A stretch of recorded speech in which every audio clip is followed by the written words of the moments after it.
Hemos empezado a estudiar el libro de Oseas, así que hagamos un pequeño repaso. Nosotros hemos visto que hay un reino dividido en este tiempo para el profeta Oseas, en la cual hay un reino del norte, en donde se encuentra Oseas, y hay un reino del sur, pero este reino del norte está dividido en diferentes dinastías, con diferentes conflictos internos, con luchas políticas, con luchas de poder, y todo eso solo ha hecho que Israel estuviera viviendo un declive moral y espiritual tan grande que hubo la necesidad, lo voy a decir así, de hacer alianzas políticas con naciones vecinas, los que los llevó a adorar a otros dioses, abandonando los mandamientos de Yahvé. El fruto de todo esto nosotros hemos estado viendo ya hace unos 3 o 4 domingos, es terrible, ¿no es cierto? Hay corrupción generalizada y hay una gran injusticia social en Israel. Quiero invitarles a que leamos Oseas, capítulo 5, de los versos 1 al 7. Oseas 5, del 1 al 7. Ahí lo tenemos proyectado también. Y a partir de este texto vamos a ver 2 enseñanzas principales en esta tarde. Dice así la palabra: oigan estos sacerdotes, pon atención, reino de Israel. Escucha, casa real. Contra ustedes es la sentencia. En Mizpá han sido ustedes una trampa. En el monte Tabor, una red tendida. En Sitín, una fosa abierta. Por eso yo los disciplinaré a todos. Yo conozco bien a Efraín. Israel no me es desconocido. Pero ahora Efraín se ha prostituido e Israel se ha mancillado. No les permiten sus malas obras volverse a su Dios, y su tendencia a prostituirse les impide conocer al Señor. La arrogancia de Israel testificará en su contra. Israel y Efraín tropezarán con su maldad y hasta Judá caerá con ellos. Con sus ovejas y sus vacas irán en busca del Señor, pero no lo encontrarán porque Él se ha apartado de ellos. Han traicionado al Señor, han dado a luz hijos de otros padres. Ahora la destrucción devorará sus fincas. Terribles las palabras de Oseas. Siempre es bueno recordar que nosotros debemos llevar en cuenta que si queremos comprender la mayor parte de los textos proféticos y más encima textos que están en este estilo tan poético, nosotros no podemos ignorar el momento histórico y político del momento, del lugar. Oseas aquí no está hablando en clave escatológica, no está hablando del futuro, Oseas está hablando del presente de Israel. Por eso debemos leer Oseas a partir de estas claves para así poder hacer una interpretación adecuada del texto, porque los profetas hablan de sus realidades. Los profetas hablan de su tiempo y denuncian la maldad y la realidad en que está viviendo, en el caso de Oseas, Israel, el reino del norte, el pueblo de Dios. Y está viviendo en maldad principalmente por la forma de gobierno de reyes y sacerdotes, o más bien de los que tienen el poder. Y el pasaje empieza citando 3 lugares geográficos diferentes, pero al mismo tiempo usa también 3 metáforas de carácter pastoril. ¿Se acuerdan cuáles son esos 3 lugares? Primero cita a Mizpá, que es como una trampa de cazador, después a Tabor, y dice que es como una red tendida, y al final habla de Sitín como una fosa abierta. La primera, Mizpá, fue el lugar donde Samuel reunió a todo Israel para clamar al Señor por el pecado de ellos. También fue donde Samuel presentó a Saúl. Entonces, Saúl, el primer rey que tuvieron. Entonces, lo que vemos es que Mizpá es citada en otros momentos en el Antiguo Testamento y son momentos que fueron importantes para el reino. El segundo lugar es el monte Tabor. Además de otras cosas, en el monte Tabor, Débora reunió a 10.000 israelitas que después arremetieron contra el ejército de Sisara, obligándolos a huir. O sea, Tabor, además de otras cosas, es un lugar de victoria, de justicia. Es un lugar desde donde se reunieron para ir a la batalla. Y Sitín fue el lugar del último campamento de los israelitas antes de llegar al Jordán. Entonces podríamos decir, y por eso les digo que esto está en clave poética y tenemos entonces que hacer el análisis para entender por qué Oseas puso esos lugares ahí. Podemos decir que Mizpá, Tabor y Sitín eran lugares donde se impartía justicia. Eran lugares simbólicos para el pueblo desde donde se impartía justicia. Lugares especiales que eran recordados por el pueblo, lugares de justicia, de bendición y de encuentro con Dios. Pero aquí estos lugares se están comparando con lugares terribles que solo llevan desgracia. En Mizpá, los sacerdotes y gobernantes han sido como trampa. ¿Por qué la trampa? ¿Qué nos recuerda la trampa? Nos recuerda el engaño. Para que un animal caiga en una trampa, es engañado. El animal no sabe que ahí hay una trampa. En Tabor ha sido como una red, la red donde terminas atrapado. Y Sitín, como una fosa abierta. ¿Qué hay en una fosa abierta? Pudrición, muerte, ¿verdad?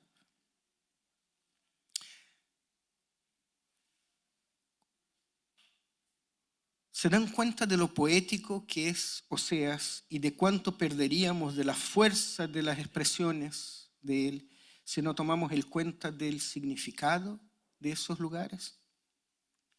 Versus el significado que les da Oseas, por culpa, claro, de la actitud de los líderes de Israel. Estas expresiones, trampa, red, fosa abierta, nos hablan de cómo los líderes maliciosamente decidieron desviar al pueblo. Por ejemplo, colocar trampas para animales exigía astucia, ingenio.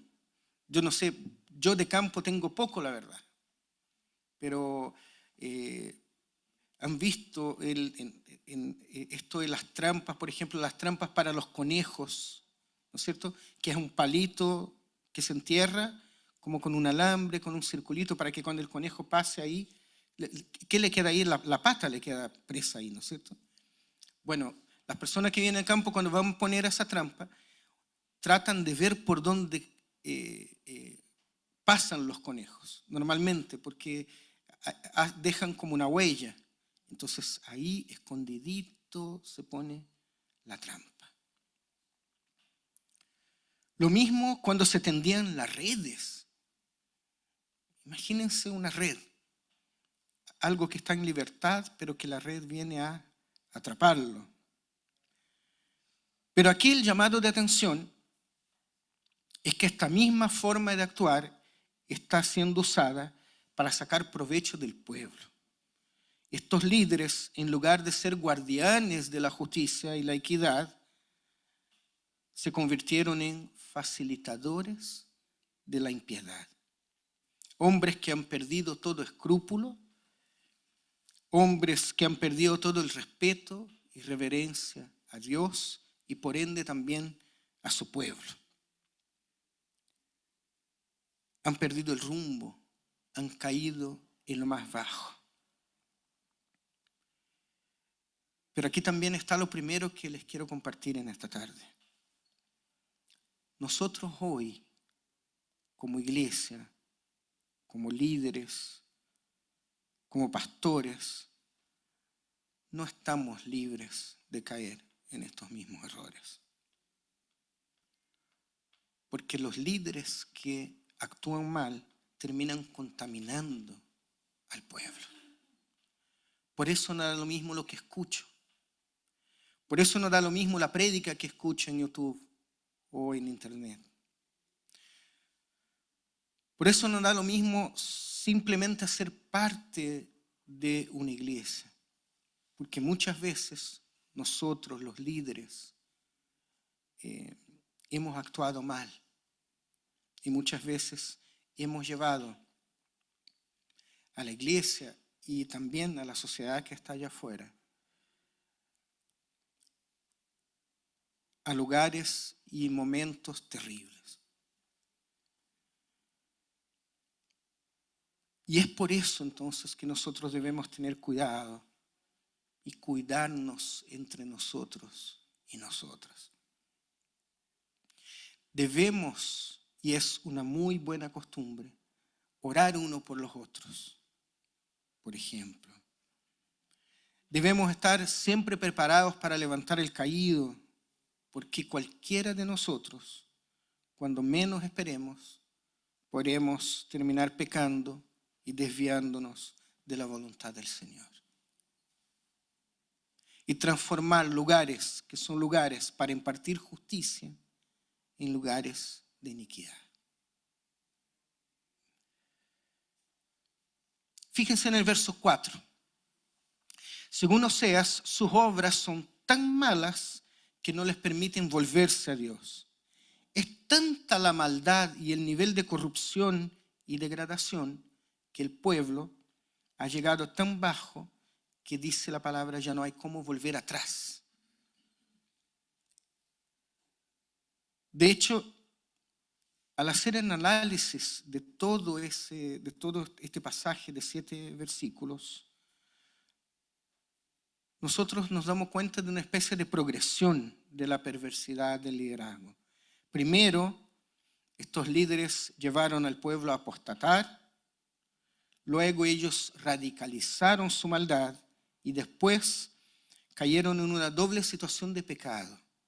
Primero, una deslealtad conyugal al prostituirse con otras mujeres en los ritos paganos de la religión cananea y una deslealtad espiritual al abandonar a Yahvé para servir a otros dioses.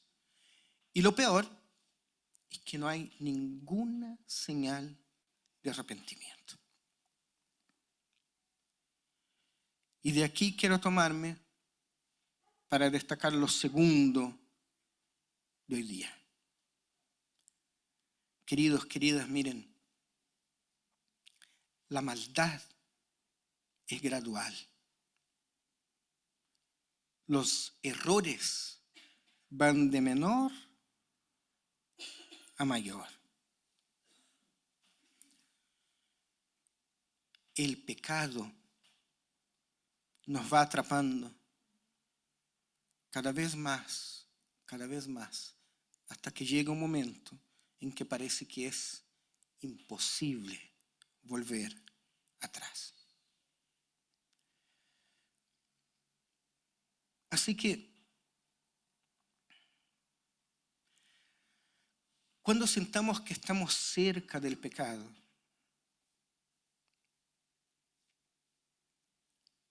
lo primero que pasa, y Nivaldo lo dijo en un principio, es que se prenden algunas luces de alerta, que muchas veces son de parte del Señor por medio de su Espíritu Santo.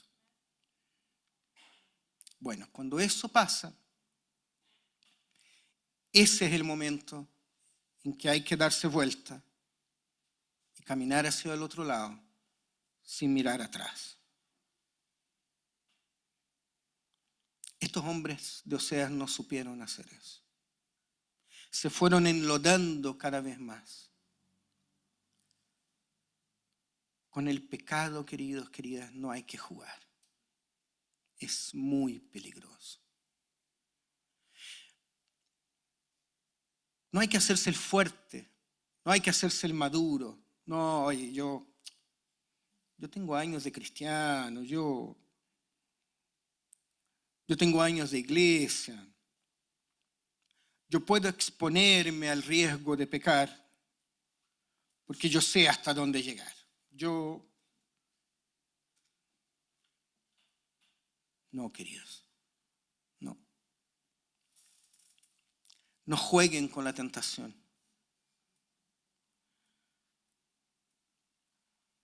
Porque el problema es que antes que nos demos cuenta, ya vamos a estar hasta la cintura con la maldad. Y va a llegar una hora en que va a parecer que ya es muy tarde para volver atrás. El pecado nunca va a aparecer, y cuando hablo de pecado, se nos vienen algunos pecados, ¿no es cierto?, como típicos en la mente. Pero yo hablo del pecado no solo en términos personales, sino que en términos generales. Frente a la sociedad, frente al mundo, frente a los distintos espacios que componen nuestra sociedad. ¿Ustedes creen que todo líder que se ha corrompido ha llegado al gobierno, al poder, diciendo, no, aquí me importa poco los demás? No. Muchas veces han llegado con la mejor intención. Han llegado buscando y queriendo hacer el bien a la gente, pero se van enlodando. A nosotros nos puede pasar lo mismo. El pecado no se muestra así como, el pecado nos dice, miren, soy el pecado y soy muy feo y soy malo, muajaja. No, todo lo contrario. El pecado se va a mostrar atrayente, bonito, peinadito. El pecado va a oler bien, va a parecer sabroso al paladar. Pero es como que metes un poquito el pie, porque total es solo el pie. Y cuando ves, ya estás más involucrado y lo tienes por acá y te llega a las rodillas. Como arena movediza, como lodo que te va absorbiendo.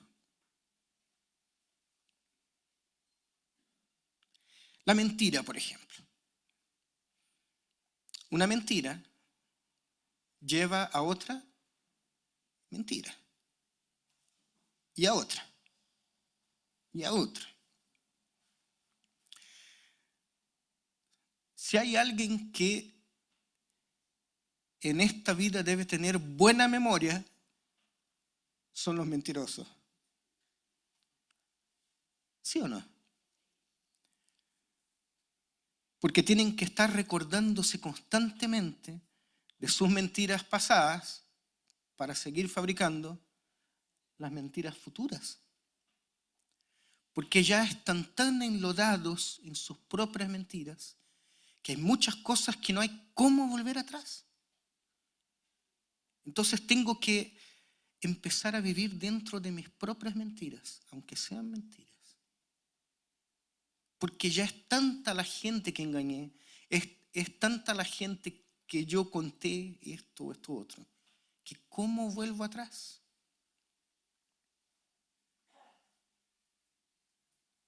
Y las mentiras al final, solo por dar un ejemplo, se transforman en una carga terrible, como todo pecado.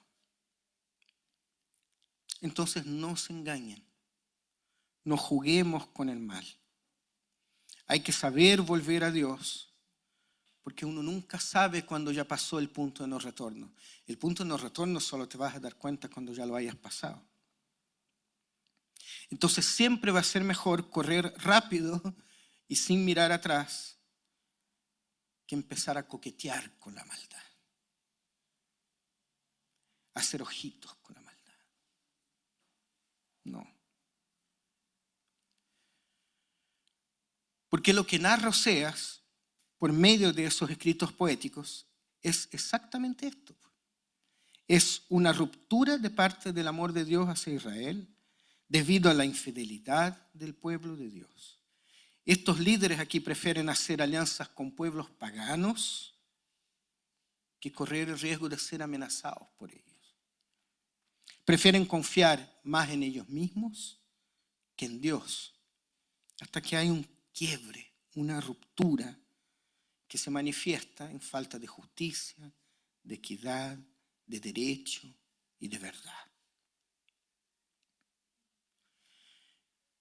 Y cuando hablo de justicia, derecho y verdad, fíjense que estas tres cosas son dones divinos. Dones que dan como fruto en la comunidad orden y subsistencia. Orden y subsistencia son cosas fundamentales en una sociedad para que se cumpla la voluntad de Dios. Entonces no hay medios términos. Cuanto más nos acerquemos al pecado, más nos alejaremos del Señor. Y cuanto más nos alejemos del Señor, más maldad vamos a tener en el mundo. Querida iglesia, miren, ya terminando, una sociedad sin Dios destruye las relaciones sociales y trae un gran desorden en todos los ámbitos de la vida. El que crea que está alejado o blindado, no lo está. La nación que se aleja de Dios queda en una situación de desgarro y de castigo. El pueblo, si se aleja de la fuente de vida, perece. Perece. Así que,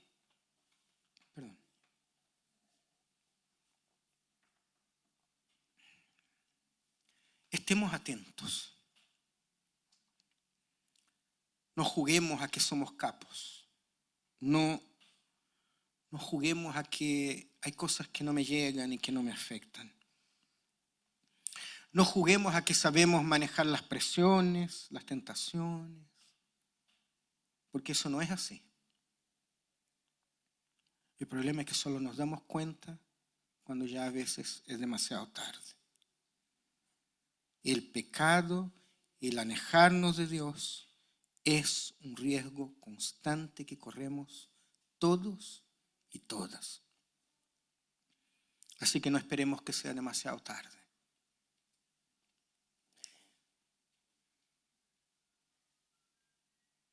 Porque si no, nuestro arrepentimiento va a ser grande. Nuestro dolor también va a ser grande. Y vamos a sufrir nosotros. Y lo peor, vamos a hacer sufrir a otros. Vamos a hacer sufrir a otros. Oremos al Señor. Querido Dios, gracias te damos en este día, en esta tarde, por tu palabra, Señor.